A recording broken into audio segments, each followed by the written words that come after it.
Baik, Assalamualaikum warahmatullahi wabarakatuh. Jadi pada kesempatan kali ini kami dari kelompok 3 akan mempresentasikan materi mengenai The Political Economy of International Trade yang akan disampaikan oleh saya sendiri, Adelia Rahmawati dengan NIM akhiran 028 dan rekan saya Daneta Lukma Aulia dengan NIM akhiran 033. Mungkin bisa di next.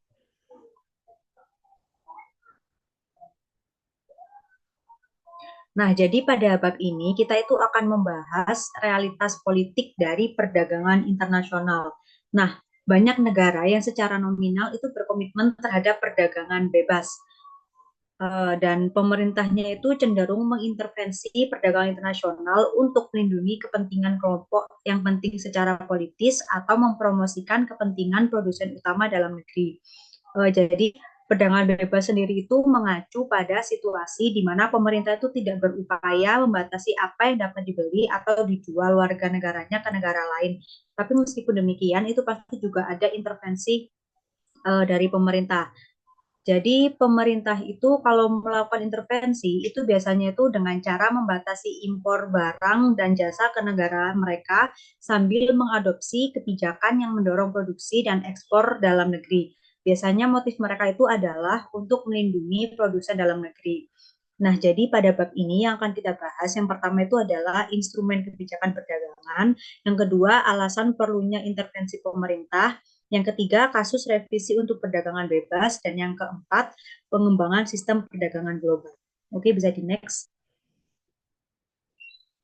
Nah, yang pertama itu adalah instrumen kebijakan perdagangan. Nah, yang pertama itu ada tarif. Nah, jadi tarif adalah pajak yang dikenakan pada impor atau ekspor. Jenis tarif sendiri itu ada dua. Yang pertama ada tarif tarif khusus, yang kedua ada tarif ad valorem. Nah, tarif khusus itu dikenakan sebagai biaya tetap untuk setiap unit barang yang diimpor. Sedangkan tarif ad valorem itu adalah tarif yang dikenakan sebagai proporsi dari nilai barang yang diimpor. Nah, jadi dalam kebanyakan kasus, tarif itu dikenakan pada impor untuk melindungi produsen dalam negeri dari persaingan asing dengan menaikkan harga barang impor. Jadi hal penting yang perlu dipahami tentang tarif impor adalah siapa yang dirugikan dan siapa yang diuntungkan. Kalau dalam tarif ini tuh pemerintah diuntungkan karena tarif meningkatkan pendapatan pemerintah. Produsen dalam negeri itu juga diuntungkan karena tarif itu memberi mereka perlindungan terhadap pesaing asing dengan meningkatkan biaya barang impor asing. Namun di sini konsumen yang dirugikan karena mereka itu harus membayar lebih untuk impor tertentu. Nah, secara umum itu terdapat dua kesimpulan yang dapat ditarik dari analisis ekonomi tentang dampak tarif impor. Yang pertama itu adalah tarif umumnya itu pro produsen dan anti konsumen. Sementara tarif melindungi produsen dari pesaing asing, pembatasan pasokan ini juga menaikkan harga domestik. Yang kedua adalah tarif impor mengurangi efisiensi ekonomi dunia secara keseluruhan. Karena tarif tarif protektif mendorong perusahaan domestik untuk memproduksi produk di dalam negeri yang secara teori dapat diproduksi lebih efisien jika diproduksinya itu di luar negeri. Nah, konsekuensinya itu adalah pemanfaatan sumber daya yang tidak efisien. Yang kedua itu ada subsidi. Nah, subsidi itu adalah pembayaran pemerintah kepada produsen dalam negeri, pembayaran pemerintah terhadap produsen dalam negeri. Nah, manfaat subsidi sendiri itu ada dua, khususnya kepada bagi produsen. Yang pertama itu bersaing dengan impor asing, dan yang kedua itu mendapatkan pasar ekspor. Nah, subsidi sendiri itu memiliki banyak bentuk, kayak hibah tunai, kemudian ada pinjaman berbunga rendah, kemudian ada keringanan pajak, dan penyertaan modal pemerintah di perusahaan dalam negeri. Kemudian yang ketiga itu ada kuota impor. Nah, kuota impor itu adalah pembatasan langsung terhadap jumlah barang yang boleh diimpor ke suatu negara. Nah, kalau di dalam kuota impor sendiri itu terdapat dua istilah. Yang pertama ada kuota tarif, yang kedua itu ada sewa kuota. Nah, kuota tarif itu adalah gabungan antara kuota dan tarif itu sendiri. Dan yang kedua itu adalah ada sewa kuota. Sewa kuota adalah keuntungan tambahan yang diperoleh produsen ketika pasokan dibatasi secara artifisial oleh kuota impor. Next. Nah, instrumen yang selanjutnya ada pembatasan ekspor sukarela. Ekspor sukarela adalah kuota perdagangan yang diberlakukan oleh negara pengekspor.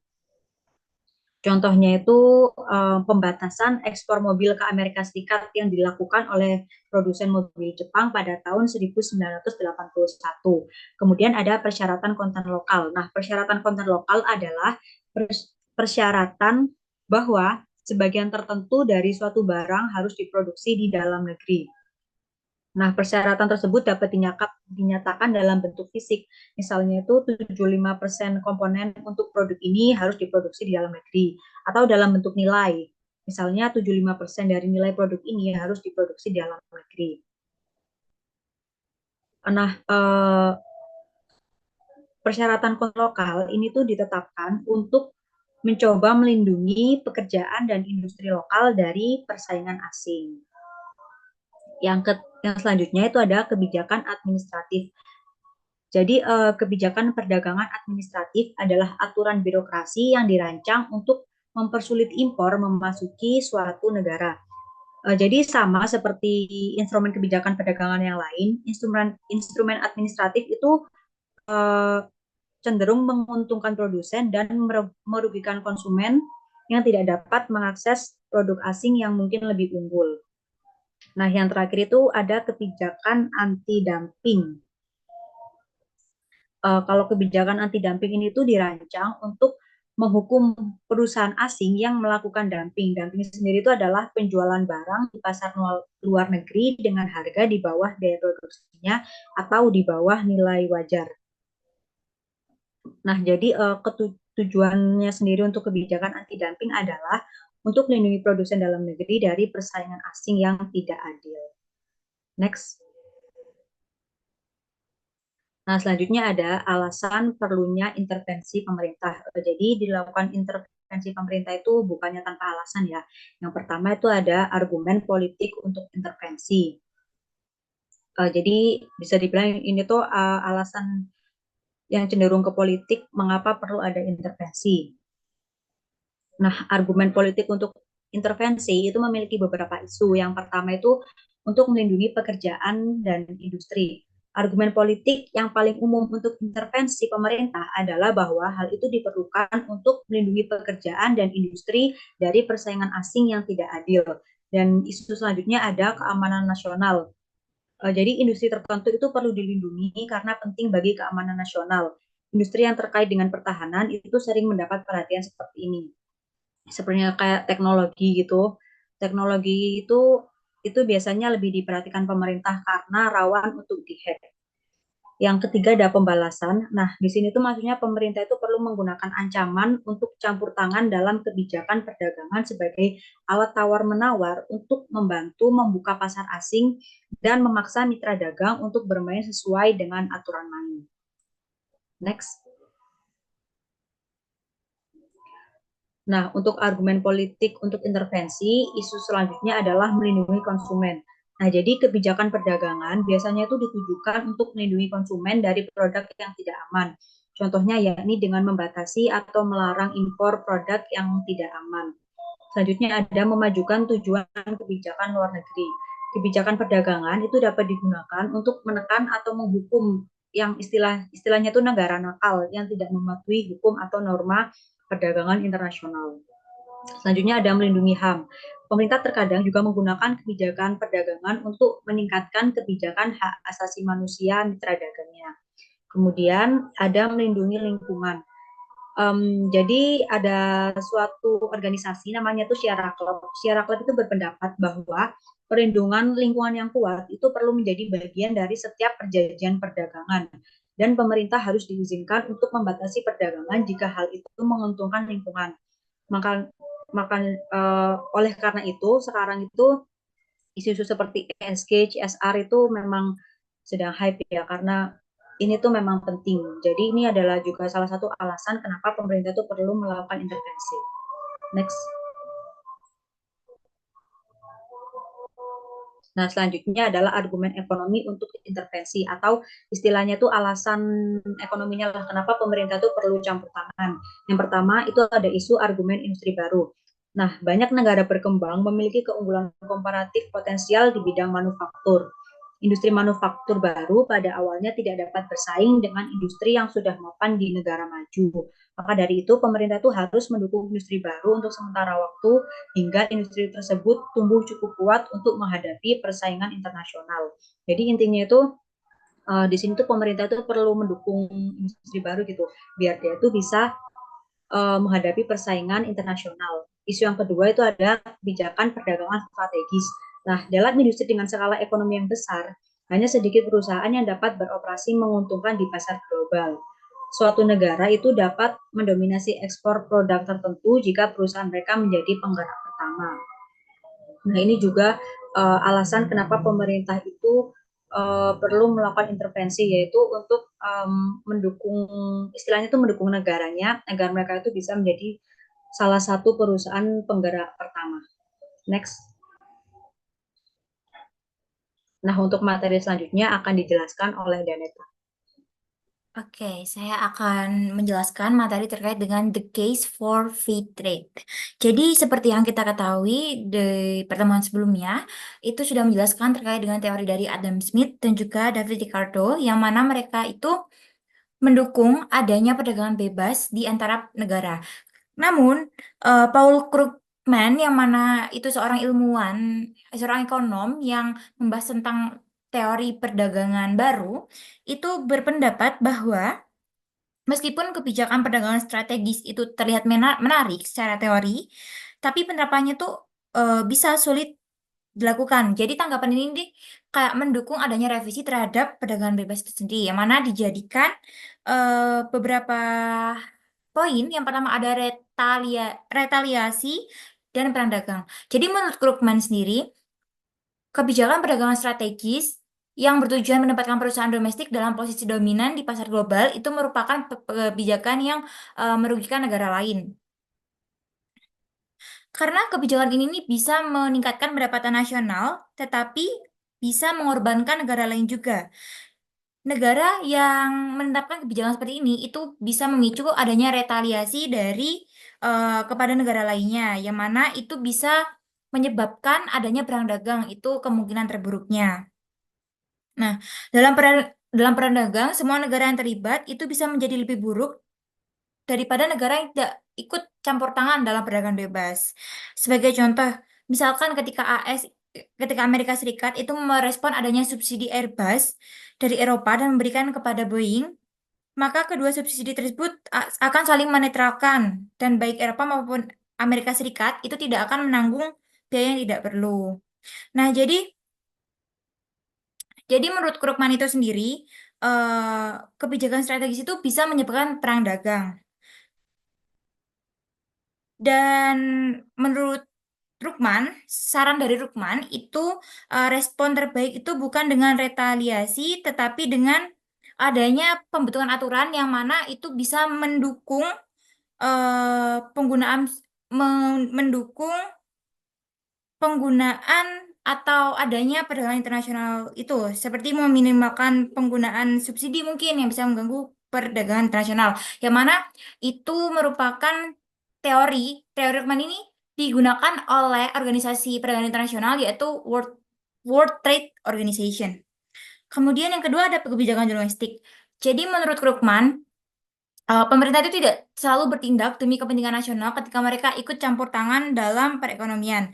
Ada beberapa kelompok tertentu gitu yang ikut campur tangan dalam perekonomian. Misalnya kalau di Uni Eropa itu ada CAP, yang mana CAP ini kayak bertanggung jawab gitu dalam kebijakan pertanian bersama di Uni Eropa itu sendiri. Yang mana itu bukan dari pemerintah, tetapi dari kelompok politik yang berasal dari Prancis dan juga Jerman. Nah, kebijakan ini nih menguntungkan untuk para petani di sana yang kurang efisien.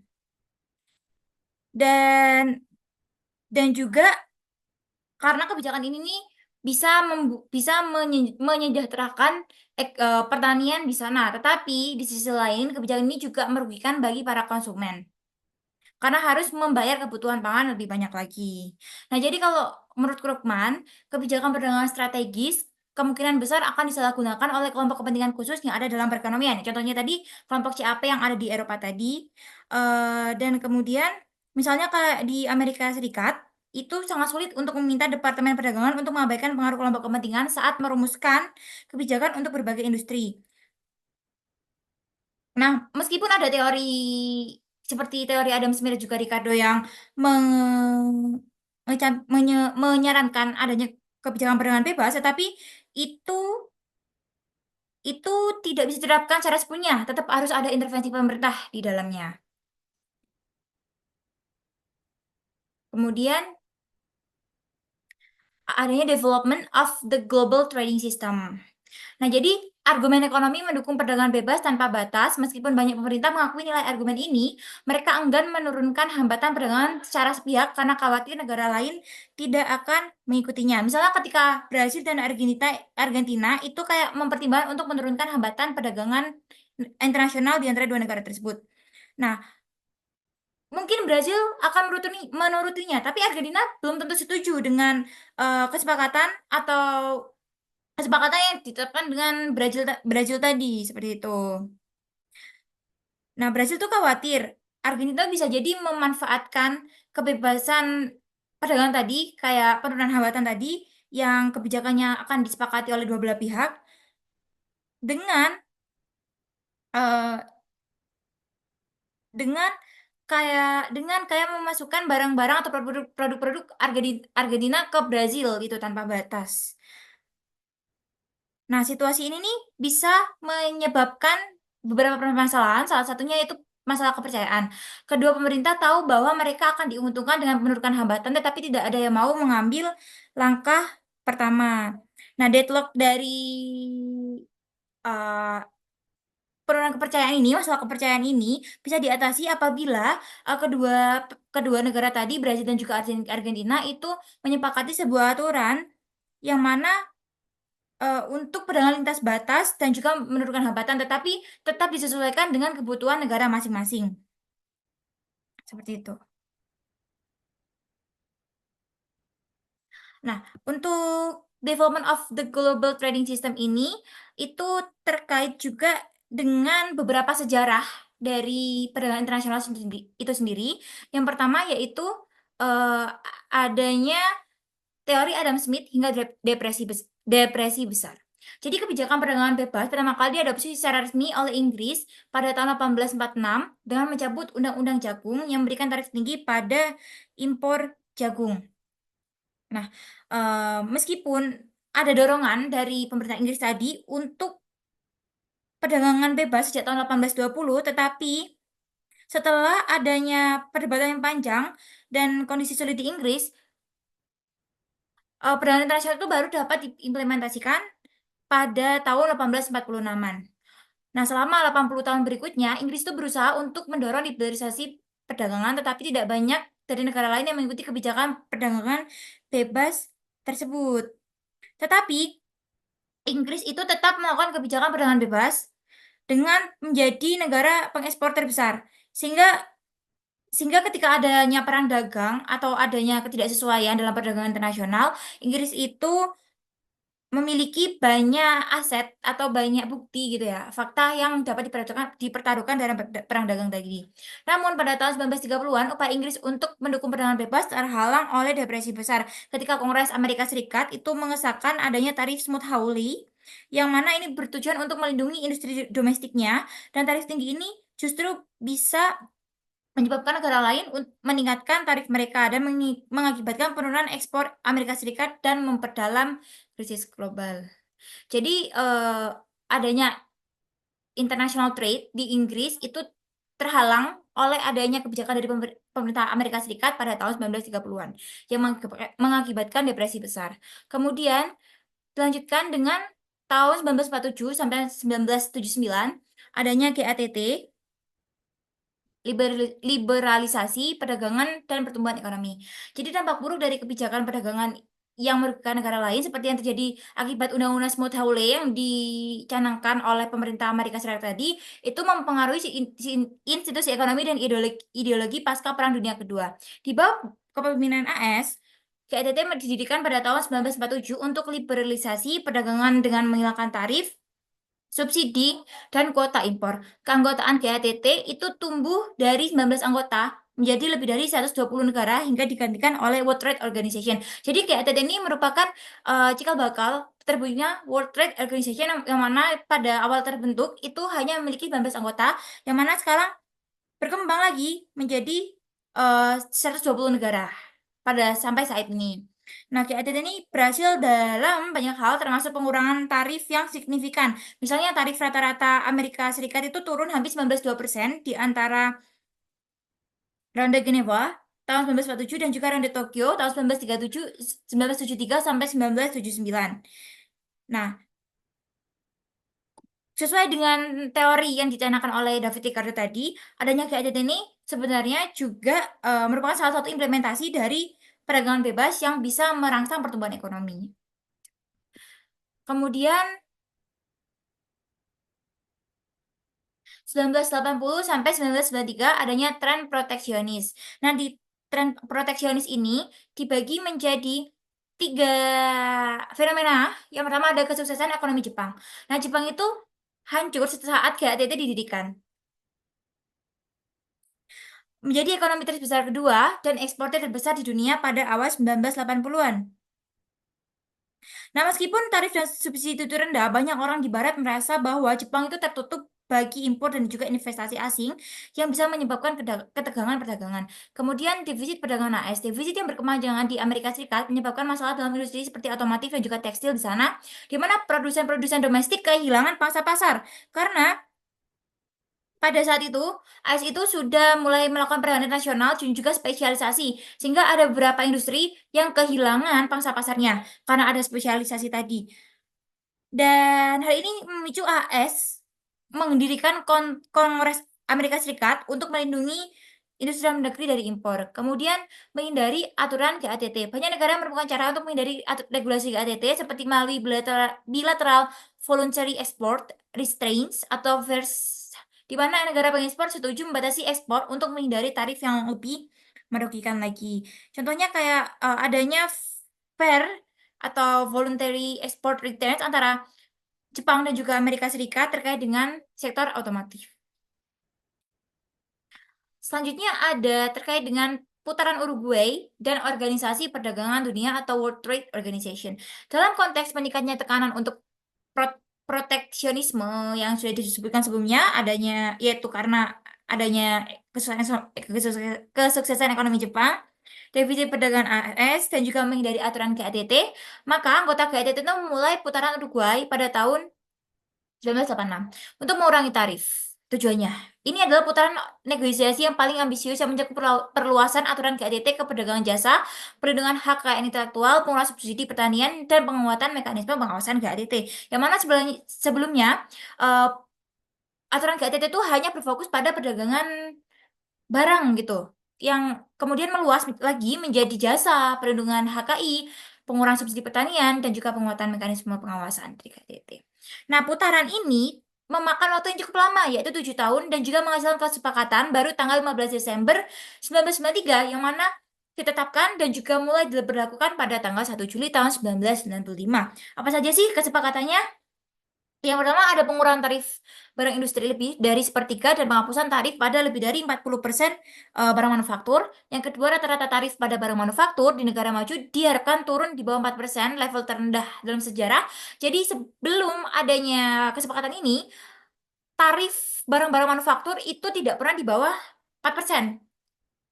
Kayak pasti di atas 4% gitu. Jadi pada saat itu GATT menetapkan bahwa tarif itu harus di bawah 4%. Dan ini merupakan level terendah atau tarif terendah selama sejarah pada saat itu. Pengurangan signifikan pada subsidi pertanian. Kemudian perluasan aturan GATT untuk mencakup jasa dan perlindungan HKI, seperti yang sudah dijelaskan sebelumnya. Kemudian pengurangan signifikan pada hambatan perdagangan tekstil selama 10 tahun. Dan juga pembentukan WTO untuk menerapkan kesepakatan GATT. Nah, kemudian terkait dengan WTO atau World Trade Organization. Yang pertama terkait dengan peranan dari WTO sendiri. WTO itu berfungsi sebagai organisasi payung yang mencakup GATT dan 2 badan baru, satu untuk jasa dan juga satu untuk hak kekayaan intelektual. Di mana WTO itu juga bertanggung jawab untuk menyelesaikan sengketa perdagangan ketika ada negara-negara yang memiliki sengketa terkait perdagangan dan juga memantau kebijakan perdagangan negara para anggotanya. Meskipun berkooperasi berdasarkan konsensus dalam hal penyelesaian sengketa, kayak penyelesaiannya itu diadopsi secara otomatis kecuali ada konsensus untuk menolak.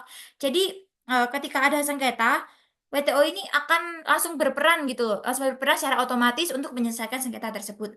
Nah, kemudian untuk pengalaman WTO hingga kini, nah hingga tahun 2019 kemarin, WTO itu memiliki 164 anggota, termasuk Cina dan Rusia. WTO telah berupaya mempromosikan perdagangan bebas global, tetapi sejak akhir 1990-an, kemajuan mengurangi hambatan perdagangan telah lambat. Kemudian ada kecenderungan kembali ke proteksionisme pasca krisis keuangan tahun 2008 sampai 2009 dan perkembangan terbaru seperti Brexit dan pemilihan Donald Trump menunjukkan bahwa dunia ingin kembali ke kebijakan yang lebih proteksionis. Kemudian WTO sebagai penjaga global. Selama dua dekade pertama, mekanisme penegakan WTO menunjukkan efek yang positif. Dari 1995 hingga 2018, lebih dari 500 sengketa perdagangan diajukan ke WTO, jauh lebih banyak dibandingkan dengan adanya GATT sebelum terbentuknya WTO ini. Nah, jadi sebagian besar sengketa perdagangan ini diselesaikan secara informal. Dan sudah banyak negara yang terbukti berhasil ketika mereka menerapkan rekomendasi dari WTO untuk penyelesaian permasalahan. Kemudian perluasan kesepakatan. Pada tahun 1997, WTO membantu negara-negara setuju untuk membuka pasar telekomunikasi mereka untuk kompetisi dan kesepakatan di bidang jasa keuangan diikuti pada bulan Desember 1997 di mana 102 negara berjanji untuk membuka sektor perbankan dan asuransi mereka untuk investasi asing. Nah, sebelumnya tidak ada bidang jasa keuangan dalam kesepakatan GATT. Kemudian pada 1997, WTO ini membuka lagi satu kesepakatan yaitu terkait dengan jasa keuangan. Nah, implikasi dari adanya kesepakatan ini banyak negara yang membuka diri untuk investasi asing. Kemudian terkait dengan masa depan WTO, isu yang belum terselesaikan dan juga putaran Doha. Nah, sejak kesuksesan di tahun 1990-an, Organisasi Perdagangan Dunia atau WTO mengalami kesulitan dalam memajukan perdagangan internasionalnya. Setelah 2001, pertumbuhan ekonomi global melambat sehingga banyak pemerintah yang enggan menyetujui kebijakan baru untuk mengurangi hambatan perdagangan. Jadi, eh, jadi sampai pada saat ini, sebenarnya WTO itu sering eh, mengalami penolakan di banyak negara. Dan juga disalahkan oleh politisi dan organisasi non pemerintah seperti masalah pengangguran tinggi, kerusakan lingkungan, kondisi kerja yang buruk di negara berkembang, penurunan upah di negara maju, dan meningkatnya ketimbangan pendapatan. Nah, ada 4 isu utama yang menjadi fokus dari WTO, yaitu yang pertama ada tindakan anti-dumping, perlindungan pertanian, perlindungan kekayaan intelektual, dan juga akses eh, pasar untuk barang dan jasa terkait dengan pertanian. Jadi tindakan anti-dumping ini kayak WTO itu memperbolehkan negara untuk mengenakan bea anti-dumping pada impor yang dijual lebih murah dari harga domestik atau di bawah biaya produksi jika produsen domestik dapat menunjukkan bahwa mereka dirugikan. Jadi adanya tarif ketika ketika produsen itu menjual produknya itu di luar negeri lebih murah seperti itu. Kemudian perlindungan pertanian itu fokus pada subsektor pertanian, kemudian perlindungan kekayaan intelektual itu berfokus pada adanya hak paten selama 20 tahun dan hak cipta selama 50 tahun, kemudian akses pasar untuk barang dan jasa non pertanian. Ini terkait dengan pengurangan tarif untuk barang dan jasa non pertanian. Kemudian perkembangan lainnya ada putaran Doha. Pada tahun 2001, WTO meluncurkan putaran pembicaraan baru di Doha, Qatar dengan tujuan liberalisasi dan perdagangan global. Agenda ini mencakup pengurangan tarif pada barang dan jasa, penghapusan subsidi pertanian, dan pengurangan hambatan investasi. Kemudian kesepakatan perdagangan multilateral dan bilateral karena stagnasi putaran Doha, banyak negara mulai melakukan perjanjian perdagangan bilateral atau multilateral. Contohnya kayak Australia dan Cina menandatangani perjanjian perdagangan bebas tahun 2014. Kemudian ancaman terhadap sistem perdagangan dunia. Pada tahun 2016 ada dua peristiwa yang mengguncang kepercayaan akan konsensus global terhadap perdagangan bebas. Pertama itu ada keputusan Inggris untuk keluar dari Uni Eropa atau Brexit dan juga adanya kemenangan Donald Trump yang mengusung pandangan proteksionis. Trump menerapkan tarif pada seluruh barang impor dan menunjukkan ketidakpuasan terhadap WTO pada saat itu. Jika tren ini berlanjut, maka akan ada peningkatan proteksionisme, pertumbuhan ekonomi yang lebih lambat, dan pengangguran yang lebih tinggi secara global. Jadi, sebisa mungkin kebijakan dari Donald Trump itu tidak diterapkan di seluruh dunia. Kemudian implikasi dan manajemen dari hambatan perdagangan strategi perusahaan dan implikasi kebijakan. Hambatan perdagangan memiliki dampak signifikan terhadap keputusan strategis perusahaan. Jadi ketika adanya hambatan tadi itu bisa menurunkan produktivitas perusahaan itu sendiri. Nah, misalnya kayak ada tarif kota dan regulasi kandungan lokal mengalami pendekatan ini dengan meningkatkan biaya dan membatasi akses dari pasar. Nah, kemudian ancaman hambatan perdagangan di masa depan itu dapat mendorong perusahaan untuk secara preventif mendirikan fasilitas produksi negara tertentu, dan ini malah bisa meningkatkan biaya operasional negara tersebut. Jadinya menjadi salah satu hambatan untuk perusahaan dalam mencapai perdagangan internasional itu sendiri. Kemudian tindakan anti dumping juga dapat membatasi kemampuan perusahaan yang menggunakan strategi penerapan harga yang agresif guna meningkatkan pangsa pasarnya. Nah, hal ini nih seringkali dimanfaatkan oleh perusahaan lokal untuk membatasi persaingan dari produsen asing yang menawarkan harga yang rendah.